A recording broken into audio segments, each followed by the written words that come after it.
لیکن ہم بلا وجہ ہی لوگوں سے اگر بیزار رہیں، کیوں؟ دل میں بوجھ ہے، عداوتیں ہیں، آپ یقین کریں دل ہو جائے نا صاف، نیند سکون کی آتی ہے۔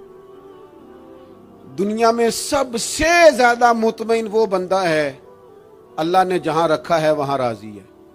چلو ایک بات بتاؤ مجھے، ہم جس قبیلے میں پیدا ہوتے ہیں وہ قبیلہ ہماری مرضی کا ہوتا ہے کہ رب کی مرضی کا؟ جلدی جلدی بتاؤ، اتنی دیر نہ کرو، کس کی مرضی ہوتی ہے؟ تو پھر جو قبیلہ اللہ نے میرے اور آپ کے لیے پسند کیا، ہم کیوں نہیں پسند کرتے؟ جو دادا نانا چچا ماموں اللہ نے میرے لیے پسند کی، یہ رشتے اللہ نے بنایا ہے نا، تو ان سے آوازار ہے، تو ان سے تنگ ہے۔ وجہ جو اللہ نے تیرے لیے پسند کیا اسے پسند کر۔ حضرت ابراہیم ابن ادم رحمت اللہ علیہ ایک دفعہ مریدوں کے بیچ بیٹھے تھے، تو آپ فرمانے لگے دنیا میں جو کچھ ہو رہا ہے میری مرضی سے ہو رہا ہے۔ بعض بندے پریشان بھی ہو جاتے ہیں جلدی کہ اتنا بڑا دعویٰ کر دیا ہے، تو آپ ہنس پڑے، فرمانے لگے اگلی بات بھی سن لو پھر کوئی تبصرہ کرنا۔ فرمانے لگے جو کچھ ہو رہا ہے میری مرضی سے ہو رہا ہے، کیونکہ میری وہی مرضی ہے جو میرے رب کی مرضی ہے۔ میں نے اپنی مرضی اپنے رب کی مرضی میں فنا کر دی۔ اب میری مرضی کوئی نہیں، سانو قید سجن دا گہنا ہے، او جنج رکھے ایسا اونج رہنا ہے۔ ہم نے چھوڑ دی اپنی مرضی، اپنا ہے ہی کچھ نہیں۔ ہم نے نہ کبھی قطرے پہ غور کیا اور نہ دریا دیکھا، بس جہاں تیری جھلک دیکھی وہیں ڈوب گئے۔ چھوڑ دو یہ اس نے یہ کیوں کر دیا؟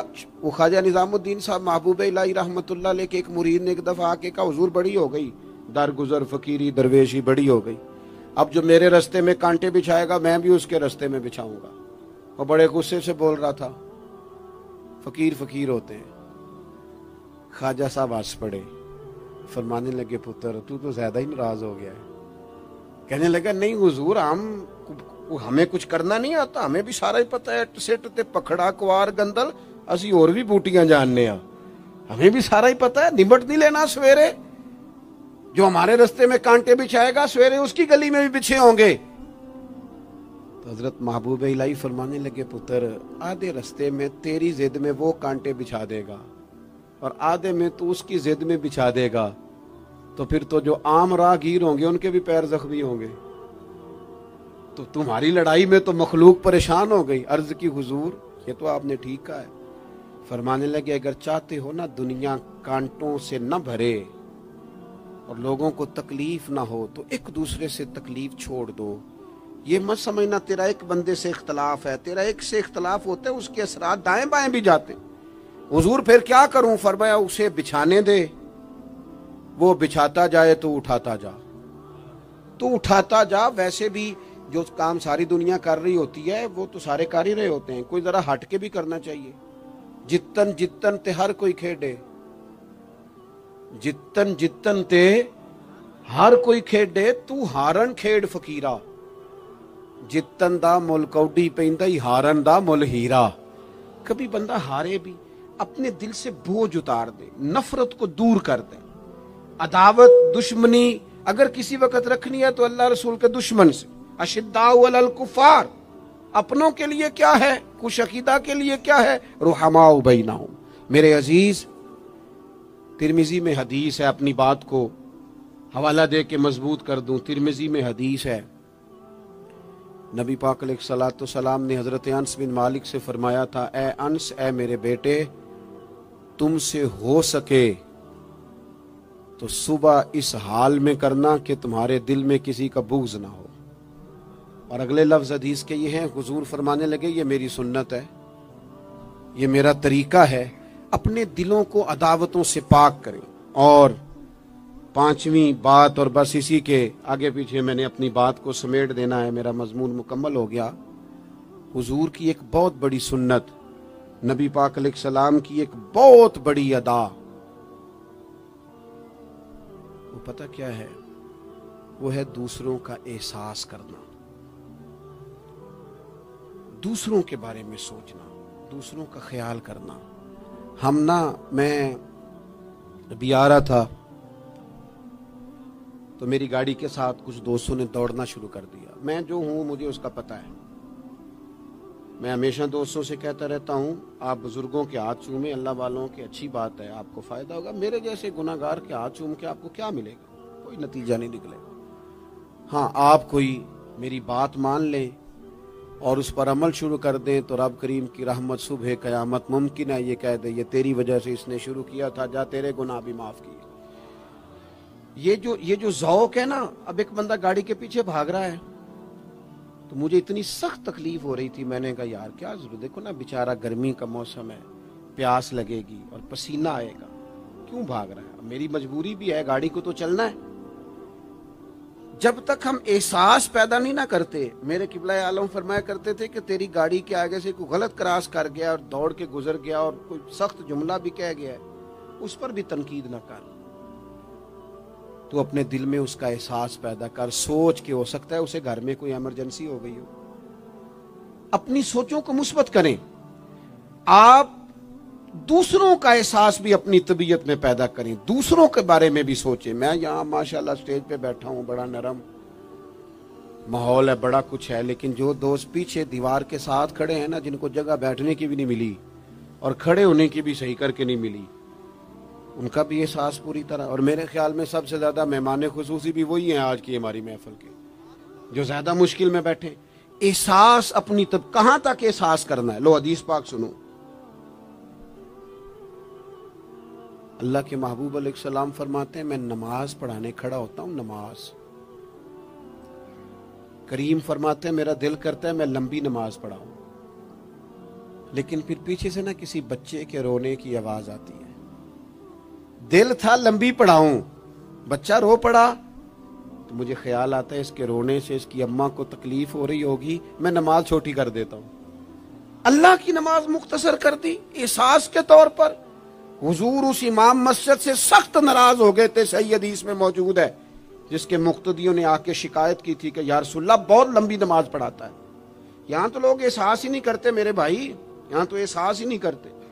یہاں تو میں آیا ہوں نا رات کے 1 بجے محفل میں، تو میری طرح کے لوگ تہاڈا ذوق ہی نہیں، تسی سبحان اللہ ہی نہیں آندے، تسی ہاتھ ہی نہیں کھڑے کر دے۔ او بھائی تو نہیں آیا ہے، تو ٹر جانا ہے اپنا سارا سمیٹ کے پیسے گنا کے، اتنے بیچارے مغرب دے بیٹھے نے، ان کا ذوق تو اپنا ذوق بھی بیان کرنا، آنا تو بھی اسی وقت محفل میں جب سارے آئے ہیں، تے نالے تو تے گل کر کے آیا میں انہیں ہزار لینا ہے تے مفت آئے نے سارے بیچارے، اس لیے ہو سکتا ہے ان کا عشق تجھ سے زیادہ ہو۔ کروں مدح اہل دول رضا اور پڑے اس بلا میں میری بلا، میں گدا ہوں اپنے کریم کا، یہ میرا دین ہے کوئی پارا انا نہیں۔ اس لیے میرے عزیز احساس دوسروں کا پیدا کریں اپنی طبیعت میں۔ ہم نا احساس نہیں کرتے، خدا را احساس کرو۔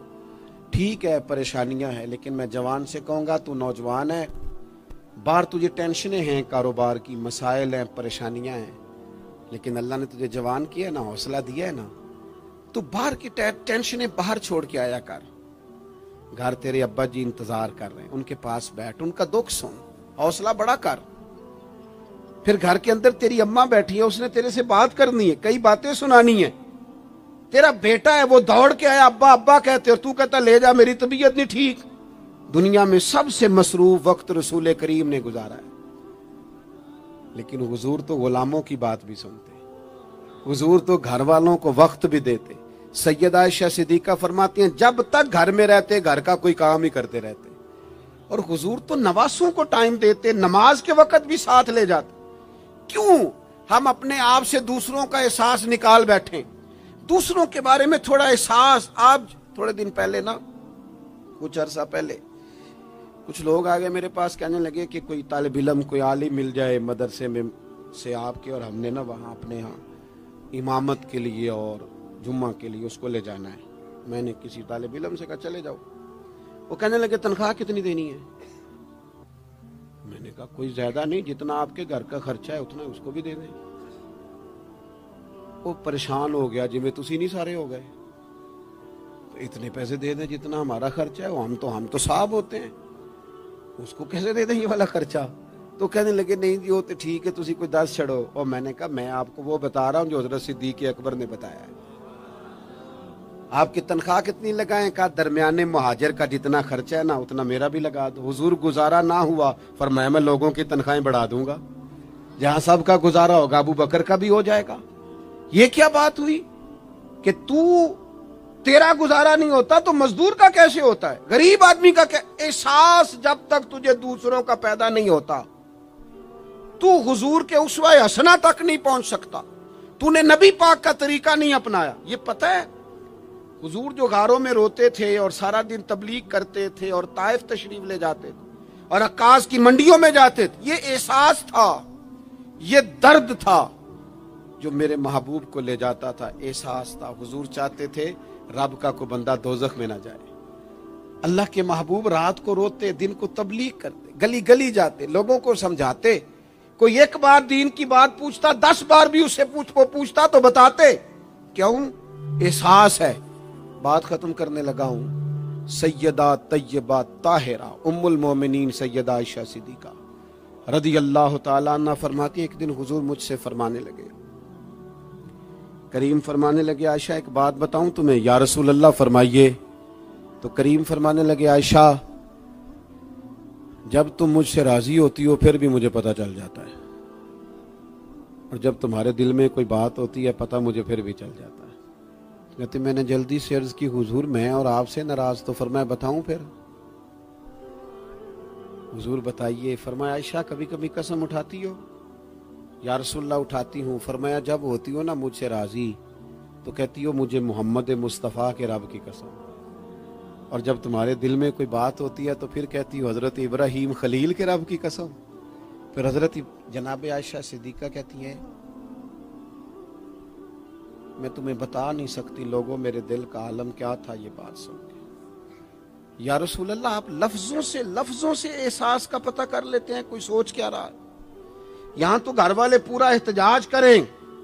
احتجاج میں ایک دفعہ کہیں کھانے کے لیے گیا تھا تو میں نے کہہ دیا کھانا بڑا اچھا پکا ہے. ایک آدھ اور بزرگ سے بھی میں نے وہ بات سنی تھی، بھی وہ پریکٹیکلی میرے ساتھ ہوں، میں کھانا بڑا اچھا ہے جی. تھوڑی دیر کے بعد نا گھر کے اندر سے رونے کی آواز آنے لگی. تو مناسب تو نہیں ہوتا کسی کے گھر کے مسئلے میں ایسی بات پوچھنا، لیکن وہ جب ماحول زیادہ ہی بڑا تو میں نے میزبان سے کہا کہ خیر تو ہے گھر میں سب ٹھیک ہے؟ تو کہنے لگے آپ کی وجہ سے رو رہے ہیں. میں نے کہا کہنے لگے آپ نے بڑی تعریف کی ہے نا کھانا بڑا اچھا پکا ہے. تو میری بیوی ہے تو عزیزوں میں سے پر وہ گھر غریب ہے. اس نے کہا 14-15 سال ہو گئے اس گھر میں کھانا پکاتے، آج تک نہیں کسی نے کہا اچھا پکا ہے. میں غریب کی بیٹی ہوں، آج وہ تعریف سنی ہے تو دل کسی اور طرف ہی چلا گیا ہے. اتنا بھی احساس نہیں جو صبح سے گرمی میں کھڑے. آپ کو پتہ ہے نبی پاک نے کبھی کھانے میں نقص نہیں نکالا تھا. سیدہ عائشہ کہتی ہیں پسند ہوتا تو کھا لیتے ورنہ چھوڑ دیتے. کبھی عیب تو ہنڈیا پھینک دیتا. آنا گرمی میں تو بھی کھڑا ہونا، جہاں اماں کھڑی ہے، بیوی کھڑی ہے، بہنیں کھڑی ہیں، کھڑا ہونا 10 منٹ. تو احساس ہی نہیں، صرف اپنا ہی پتہ ہے. سیدہ عائشہ صدیقہ یہ حضور کا اسوہ حسنہ ہے. یہ طریقے اپناؤ زندگی میں. 4 5 8 چیزوں کو فقط سنت نہ سمجھو. یہ وسعت ہے حضور کے اسوہ نور میں. سیدہ عائشہ کہنے لگی، کریم فرمانے لگے تم قسم اٹھاتے حضرت ابراہیم کا نام لیتی ہو تو میں سمجھ جاتا ہوں. جناب عائشہ کہتی ہیں بس دل مچل گیا، کیفیت اور کی اور ہو گئی.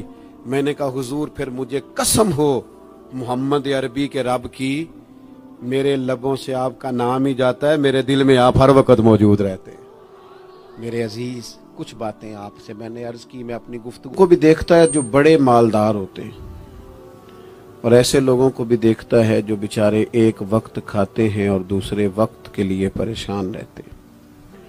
اپنی زندگی میں وہ صحت مند، توانا، خوبرو لوگوں کو بھی دیکھتا ہے اور بیمار اور کمزور، ضعیف اور ناتواں لوگوں کو بھی دیکھتا ہے. اس کے ارد گرد ایسے لوگ بھی ہوتے ہیں جو بڑی خوش و خرم زندگی گزار رہے ہوتے ہیں، اور ایسے لوگ بھی ہوتے ہیں جو کسی وجہ سے پریشان، تکلیف میں گھٹے گھٹے سے ہوتے ہیں.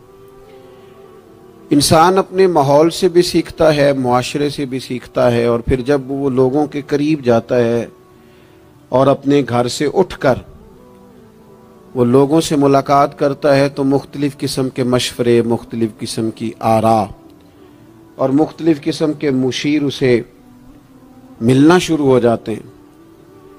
ان ساری چیزوں کے ماحول میں انسان کی سوچیں پنپتی ہیں، اور اسے بالیدگی کا موقع ملتا ہے، وہ باشعور ہونے لگتا ہے، پھر وہ کسی ایک جگہ ٹھہر جاتا ہے۔ بعض اوقات کسی مالدار کی طرف دیکھ کر پوری طرح رک جاتا ہے اور سوچتا ہے کہ نہیں، میں پیسہ ہی کماؤں گا تو پھر ہی ٹھیک ہے۔ بعض اوقات کسی مشہور آدمی کو خوش قسمت سمجھ لیتا ہے اور پھر وہ کوشش کرتا ہے کہ جتنے بھی جتن کیے جائیں کسی بھی طریقے سے شہرت حاصل کی جائے۔ وہ اس طرح کر کے ہماری ملت کے جوان بھی، ہمارے لوگ بھی، پھر میں نے ایسے لوگوں کو بھی دیکھا ہے جو اگرچہ بہت بڑے کسی ادارے سے پڑھے ہوئے تھے اور مالدار تھے اور وزادار تھے، اور انہوں نے یہ دیکھا کہ پاکستان میں آ کر یہاں پہنچ کر مجھے خدمت کا کام کرنا چاہیے، آئے، اچھی نیتوں کے ساتھ آئے ہوں گے، کوئی ان کے پیچھے نیک مقاصد ہی ہوں گے، لیکن جب انہوں نے پاکستانی سیاست کا ماحول دیکھا نا، تو پھر نہ ڈگریاں نہ تعلیم کچھ بھی نہیں، وہ جس طرح کا ماحول تھا اسی طرح کے بن گئے، روایتی ہو گئے۔ کسی نہ کسی کے پیچھے یوں ہی لوگ لگ جاتے ہیں اور طرز زندگی اختیار کرتے ہیں۔ ہمیں لگنا ہوتا ہے کسی نہ کسی کے پیچھے، ہم پیروی کرتے ہیں لوگوں کی، لوگوں کو دیکھتے ہیں، اس حساب سے ہم اپنے آپ کو مرتب کرتے ہیں۔ پھر میرے بھائیوں، ایک مسئلہ اور بھی ہوتا ہے، انسانوں میں صرف خوبیاں نہیں ہوتی، عام انسانوں میں بشری کمزوریاں بھی ہوتی ہیں۔ ہم بعض اوقات کسی کے پیچھے چلتے ہیں تو تعریفوں کے پل باندھتے ہیں، محبتوں اور عقیدتوں کا لمبا چوڑا اظہار کرتے ہیں، پھر تھوڑا سا ٹائم گزرتا ہے اور تھوڑا سا قرب ملتا ہے تو پھر ہمیں اس بندے میں خامیاں نظر آنی شروع ہو جاتی ہیں۔ کورے ورک کتاب نہیں ہوندے، پتھر دل گلاب نہیں ہوندے، سجنا پہلو ہی سوچ کے لائیں پھر یاراں نال حساب نہیں ہوندے۔ سوچتے نہیں، سمجھتے نہیں، غور نہیں کرتے، جذباتی فیصلے کرتے ہیں، ماحول جذباتی ہے۔ یا آپ دیکھیں نا، میں کسی جگہ پہ پہنچتا ہوں تو رکنا، بیٹھنا، چلنا پھرنا دوست مشکل کر دیتے ہیں، 1 منٹ کے لیے کہیں کیمرہ بند نہیں ہوتا۔ آپ بڑے تھکے ہوئے بھی ہوں تو آپ صحیح کر کے کہیں بیٹھ نہیں سکتے، چونکہ آپ کے چاروں جانب تو کیمرہ چل رہا ہے، کیسے بیٹھے؟ نبی کی زندگی بہترین نمونہ ہے، ایک کامل اسوہ حسنہ تمہیں دیتے ہیں، کامل، مکمل۔ نبی پاک علیہ الصلوۃ والسلام کا جو وجود اطہر ہے نا، ایسا وجود اس کے اندر اللہ تعالیٰ نے ظاہری اور باطنی، یہ دیکھیں میں کسی جوش سے نہیں بول رہا، میں بڑی ہوش سے بات کر رہا ہوں، آپ سے بھی گزارش کرتا ہوں ہوش سے سننا۔ یہ بات میں درجنوں اور بیسیوں کتب کا نچوڑ آپ کے سامنے رکھ رہا ہوں۔ اللہ تعالیٰ نے نبی پاک علیہ الصلوۃ والسلام کے اندر ظاہری باطنی ساری خوبیاں بھر کے اپنے محبوب کو دنیا میں مبعوث فرمایا ہے، نہیں کھلا دیے، وہ جس راہ چل دیے ہیں کوچے بسا دیے۔ بعض لوگ ناراض نہ ہونا مجھ سے، بعض لوگ ہنستے ہیں، سونا نہیں ہنستے، ہنستے ہیں پر سونا۔ سیدہ طیبہ طاہرہ حضرت عائشہ صدیقہ فرماتی ہیں حضور مسکراتے تھے لیکن اس مسکرانے میں بھی عجیب وزاداری تھی، ہنستے تھے کھل کھلا کے نہیں ہنستے تھے، اس میں کہا نہیں لگتا تھا، آوازیں نہیں پیدا ہوتی تھی، یعنی سونا، ہنس بھی جاتے تھے لیکن اس کے اندر بھی عجیب لطافت تھی۔ وہ کیسا ہنسنا تھا؟ صحابہ فرماتے ہیں حضور ہنستے، مقدس دانتوں میں سوراخ تھا، زیر لب مسکراتے، اور وہ جو حضور کے مقدس دانتوں میں مقدس سوراخ تھا نا، جب حضور ہنستے اس سے نور نکلتا اور مسجد نبوی کی دیواریں بھی روشن ہو جاتی۔ یعنی ایسا نہیں ہنسنا جس طرح کوئی میری طرح کا آدمی ہنستا ہے تو لوٹ پوٹ ہو جاتا ہے اور اس ہنسنے کے اندر کئی دفعہ وزاداری قائم نہیں رہتی، کئی دفعہ اس کے اندر وہ وقار قائم نہیں رہتا۔ حضور ہنستے تو تبسم کرتے، یعنی ہنس بھی رہے ہیں تو ہنسنا بھی بڑا ہی باکمال ہے۔ اور میرے اعلیٰ حضرت تو کہتے ہیں بس وہ ہنس پڑتے تھے